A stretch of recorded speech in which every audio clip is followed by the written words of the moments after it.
Hello बच्चों, सभी good morning. आज हम बात करते हैं 8.2 के ही अगले सवाल नंबर 3 की। यह भी सवाल आपका पेपर के लिए बहुत ज़्यादा इंपॉर्टेंट है। सवाल यह कह रहा है, यदि tan a प्लस बी बराबर कौड़ी में 3 तथा tan a माइनस बी बराबर 1 कौड़ी में 3 और a plus be greater than 0 and less than और इक्वल टू 90 अंश a ग्रेटर देन b हो तो a और b का मान जो है ज्ञात कीजिए। ऐसे सवालों को हल करने के लिए हमें ध्यान रखना है कि यह मान क्या दिया गया है। यहाँ पे कह रहा है tan a प्लस बी किसके बराबर दिया गया है, कौड़ी में 3 के बराबर दिया गया है। यहाँ लिख लेते हैं tan a प्लस बी बराबर कौड़ी में 3 है तथा tan a माइनस बी बराबर है 1 कौड़ी में 3 के है। आगे लेकर चलेंगे तो यह मान आप जानते हैं कि tan में जो कौड़ी में 3 है वो कितने अंश का मान होता है, tan 60 का मान होता है। तो यहाँ आप लिख सकते हैं tan 60। जब दोनों की तुलना करेंगे तो a प्लस बी का जो मान है वो कितना मिलेगा, 60 मिल जाएगा। इसी प्रकार आप यहाँ पर भी हल कर सकते हैं। यह वाला जो मान है वह tan a माइनस बी बराबर यह tan में कितने अंश का मान है, 30 अंश का मान है।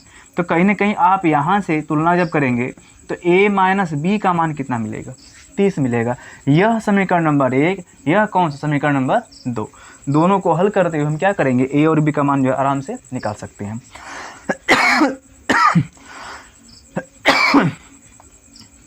हम सबसे पहले क्या करेंगे, दोनों समीकरणों को जोड़ देते हैं। यहाँ पे बन जाएगा दूसरा समीकरण। जब दोनों को जोड़ देंगे कोई चिन्ह बदलेगा नहीं, यह b से b क्या करेगा, कट जाएगा, यह विलोपन विधि बन जाएगी। a और a कितना हो जाएगा, 2a बराबर यहाँ कितना मिलेगा, जोड़ेंगे तो 90 हो जाएगा। तो अब बताइए जरा a का मान कितना मिलेगा, 2 से भाग दे देंगे तो a का मान आ जाएगा आपका 45 बन जाएगा, ठीक है ना। तो a का मान कितना मिलेगा, 45। अभी इस a का मान किसी समीकरण में रख सकते हैं। यहाँ देते समीकरण नंबर किस में, 1 में। समीकरण 1 में a का मान जो है रखने पर, या समीकरण नंबर 1 से, तो a का मान दिया गया है 45 अंश, प्लस हो जाएगा b किसके बराबर है, 60 के बराबर है। तो कहीं ना कहीं आप इस 45 को भेजेंगे तो यहाँ से b का मान कितना आ जाएगा, 60 माइनस 45। तो बताइए जरा b का मान कितना आ रहा है। यहाँ से हल करेंगे तो b का मान कितना आ जाएगा, 15 आ जाएगा। कितना आसान क्वेश्चन है, कुछ नहीं करना है।